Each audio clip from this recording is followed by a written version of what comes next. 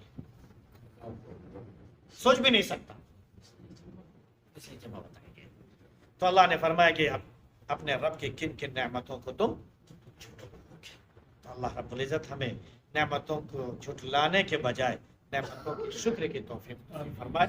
اس نے ارشاد بھی فرما دیا لئن شکرتم لازیدنکم، اگر شکر ادا کرو گے نعمتوں کا ہم تم کو اور نوازیں گے، اور اگر انکار کیا تو سن لو میرا عذاب بھی بہت سخت ہے۔ اللہ ہم سب کو شکر کی توفیق نصیب۔ سبحان اللہ، سبحانک اللہ و نشهد ان لا اله الا انت نستغفرک۔